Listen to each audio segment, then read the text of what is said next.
was my third year at Concordia, and I was looking for players that would make a difference in the program because we had not been competitive the first 2 years. And you have to bring in players, recruit players that make a difference. When I went to talk to the University of Texas, when I was a senior in high school, about playing there, I went by Concordia and met Coach Lowry. And she had told me, one of the last things she said to me when I was leaving, if you ever want to play here, call me. Playing ability was never an issue with Lee. She was likable because of what a good competitor she was. When you're in athletics, then sometimes you get a little feisty and it really works for you, you know. I was happy to have her. She really made an impact on our program in terms of competitiveness. I love the competition. I want to win. It's always.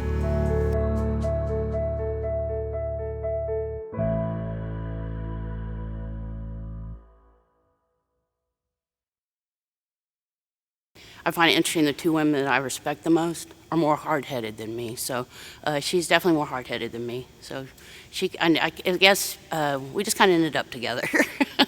She could handle me. Lee is a very strong-minded, strong-willed person that had her own opinions about how things should be.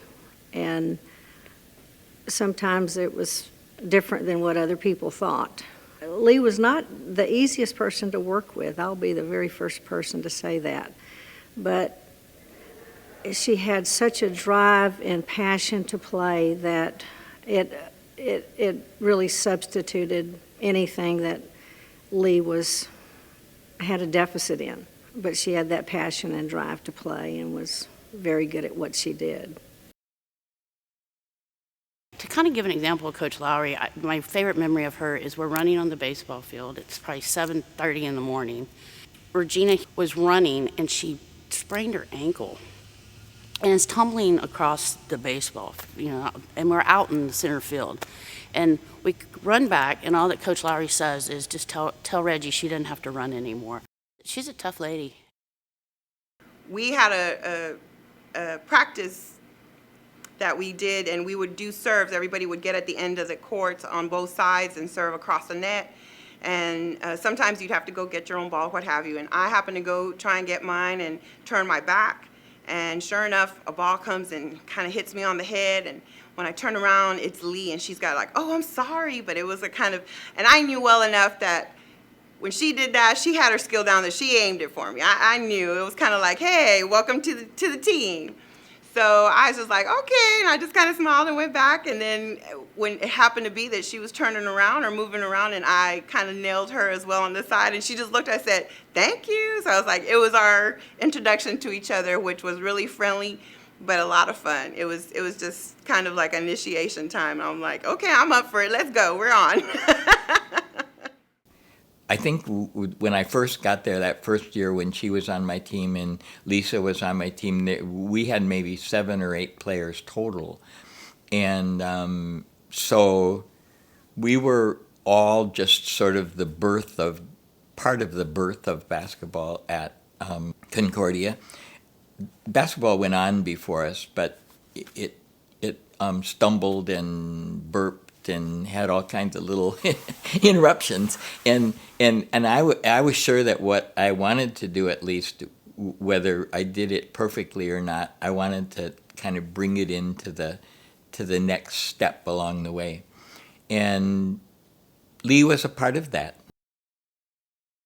I think her strength ties into that feistiness where she was an attacker.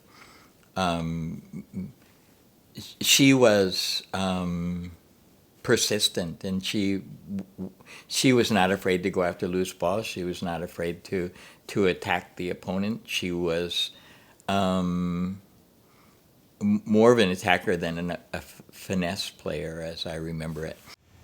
I like to win, and not at any cost, but because I'm okay with losing also, but competing is winning to me, right? I mean, it's not a score always.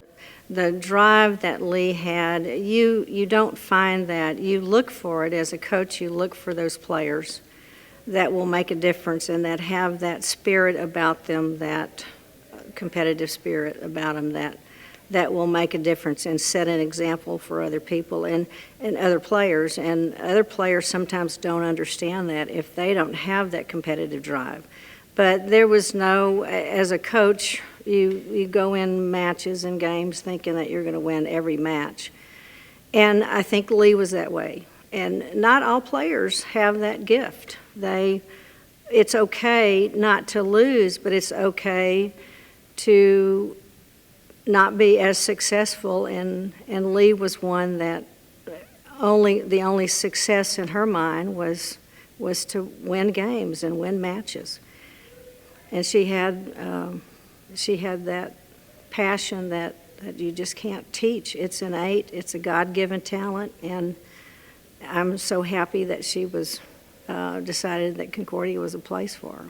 She was easily, along with Melba Homer, probably the biggest hitter that maybe I've ever seen personally in volleyball. And she had like 1,100 points or something like that for her career in basketball. When I left in 1995, she was the third leading all-time scorer at Concordia after Pam and Lisa Hintz. And so she went up and down the court quite a bit, to get that many points. A lot of people are really happy to look at 1,000 points and say, man, that was a good deal, So she attacked the basket a lot, I guess, well before I got there. Because Lee was at Concordia, then the other players tried to emulate Lee's desire to be really, really good and competitive. And that was something that was important, really important to our program, that they understood what that really meant. It helped define me. I became a manager, and I realized this is just a team, right? And you're only as good as your weakest player, right? So you got to make sure you're pulling and mentoring your staff to change, if possible. I mean, the things you can do within your realm, right? So I took everything I had or didn't know I even learned playing sports, and all of a sudden when I got to the point in my career, my business career, I was like, I could apply those things, which was a very interesting thing to learn. I don't know what the right word is. It was an aha, right? It's like, wait, I can do the same thing. Because people react the same, right? I mean, people are, if you encourage them and you make sure, the thank you and good jobs and all those that coaches do for players, which motivates them to do better, you can take that into business as well. So it's team sports and business. Other than you're not kind of putting uniforms on there too.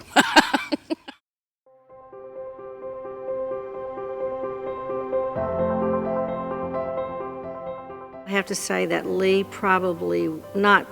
she was the best, the most talented athletic athlete that I've ever worked with at Concordia. And I will say that. I've worked with a lot of good athletes, but in terms of gifted athletically, Lee was the best. She had good height, good size, her speed, she had quickness, she had power, and her jumping ability was unlike most of the players that I've ever coached. She had a great leaping ability, and that's what made her powerful at the net and as an aggressive player. I really don't know how to say it other than I just like to play. I was one of those people that when the gym door was cracked, I was in the gym. If I could find a way in there, I'd get in there. And I not only there, I played all summer. When I went home for the summers, I'd go play volleyball like 2 hours a night, basketball 2 hours a night, any gym I could find. So it's just the fact of doing something you love and you have passion about. And it wasn't work, because I've been doing that for a long time too, and it's totally different. Although I enjoy what I do, it doesn't have the same rewards that I felt when I played sports. Did you have a philosophy about playing sports, or did you develop one for you? Believe and you will be.